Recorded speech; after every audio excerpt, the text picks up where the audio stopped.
देखिए, सबसे पहली बात तो ये है कि संभल की चंडोसी की जो जामा मस्जिद है वो कोई 50 साल 100 साल नहीं बल्कि 200-250 साल पुरानी मस्जिद है, उससे ज्यादा है। वहां पर कोर्ट की तरफ से बगैर मस्जिद के जिम्मेदारों को कमेटी को सुने उन्होंने एक एक्स पार्टी ऑर्डर पास कर दिया, वो गलत है। दूसरा यह है कि एक बार तो आपने गलत ऑर्डर दिया, सर्वे हो गया। दूसरा सर्वे जब किया आपने किसी को इत्तला नहीं दी। तीसरी बात यह है कि पुलिस का ये काम था कि मस्जिद कमेटी को कॉन्फिडेंस में लेते या वहां की पीस कमेटी को। चौथी बात यह है कि जो सर्वे करने लोग आ रहे हैं वो प्रोवोकेटिव स्लोगन्स लगा कर आ रहे हैं, वो वीडियो उसका है, पब्लिक डोमेन में है। और उसके बाद जो वहां पर वायलेंस हुआ जिसमें 3 मुसलमानों को गोली लगी, उनकी मौत हुई, हम इसका कंडेम करते हैं। ये फायरिंग नहीं बल्कि मर्डर है। और जब से बाबरी मस्जिद राम मंदिर का जजमेंट आया, जिस बात को मैं पर्टिकुलरली कह रहा हूं कि उस जजमेंट के बाद ये सब चीजें खुलेंगी और एक के बाद एक खुल रही हैं।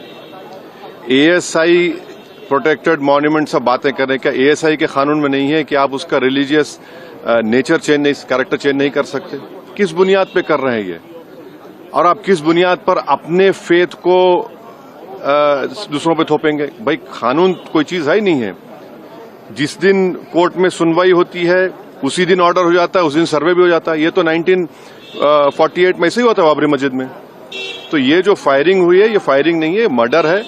और जो भी ऑफिसर्स इन्वॉल्व है उनको सस्पेंड करना चाहिए और एक सिटिंग हाईकोर्ट जज से उसकी इंक्वायरी होनी चाहिए। ये सरासर गलत है, जुल्म हो रहा है वहां पर। तो संभल में वहां के सांसद के एफआईआर दर्ज कर दिया गया। आप जिस पे चाहे कर लीजिए भाई, जिस पे भी चाहे कर लीजिए, जज आप, जूरी आप, सब आप, तो बचेगा क्या फिर? अब सर, जेपीसी में आप लोगों ने समय मांगा है, क्या कहेंगे? जी, जैसा अभी आपने हमारे डेलीगेशन तरफ से बोला गया है, मैं उसको रिपीट करना नहीं चाहता। मगर स्पीकर साहब ने बड़ी इत्मीनान से हमारी पूरी जितने मेंबर्स 11 नॉन बीजेपी एमपीज गए थे उनकी बात को सुना। वो बोले कि इसके ऊपर कंसिडर करेंगे और हमको उम्मीद है कि ऑनरेबल स्पीकर साहब इसका टेन्योर बढ़ाएंगे। क्योंकि आप देखिए, बंगाल नहीं गई कमेटी, बिहार हम लोग नहीं गए, उत्तर प्रदेश में शिया वक्फ की प्रॉपर्टीज को हमने नहीं देखा। तो ऐसे कई, दिल्ली के मंत्री को बुलाना है, ऐसे कई स्टेट्स है जहां पर कमेटी को जाना चाहिए। वो स्टेक होल्डर्स हैं, उनकी बात को सुनना बहुत जरूरी है।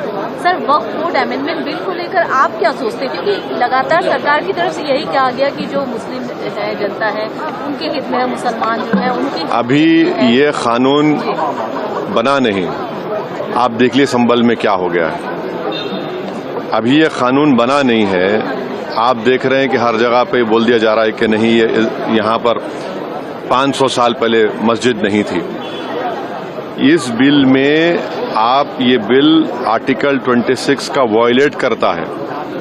ये संविधान के फंडामेंटल राइट का 26 का ग्रेव वायलेशन है। ये बिल कलेक्टर को इतने पावर्स दे रहा है कि कलेक्टर तय करेगा कि कौन सी वक्फ प्रॉपर्टी है नहीं है। ये कैसे होगा? कलेक्टर कैसा जज होगा अपने ही केस में? तीसरा, आप किस बुनियाद पर इस बिल में आप नॉन मुस्लिम को मेंबर बना रहे हैं? जितने धर्म की बुनियाद पर, चाहे वो हिंदू धर्म के एंडोमेंट बोर्ड्स हो, चाहे दिल्ली का एसजीपीसी हो या उसका एक्ट हो, या क्रिश्चियंस के जो भी उनके धर्म के संस्थाएं हैं, वहां पर तो कोई उसी धर्म का आदमी मेंबर बनता है। आप तो कंपलसरी स्टेट वक्फ बोर्ड में जहां पर 11 मुसलमान बनते थे, वहां पर आप मेजॉरिटी नॉन मुस्लिम बनाना चाह रहे हैं। सेंट्रल वक्फ काउंसिल में मेजॉरिटी ऑफ नॉन मुस्लिम बनाना चाह रहे हैं। क्यों करना चाह रहे हैं आप? ये क्या मकसद है आपका? कलेक्टर को इतना पावर दे रहे हैं। तो ये आर्टिकल 26 का ग्रेव वायलेशन है और इसीलिए वक्फ को बचाने के लिए नहीं लाया जा रहा है। ये वक्फ को खत्म करने के लिए, और वक्फ बोर्ड को सिर्फ एक पोस्ट ऑफिस बना के रखना चाह रहे हैं। तो जो वक्फ की प्रॉपर्टी है वो गवर्नमेंट की दी भी नहीं है, इसको मुसलमानों की गाड़े खून की कमाई है, तो आप उसको छीनना चाह रहे हैं। और उतना ही मकसद है सरकार का। आप देख रहे हैं संभल में क्या हो रहा है।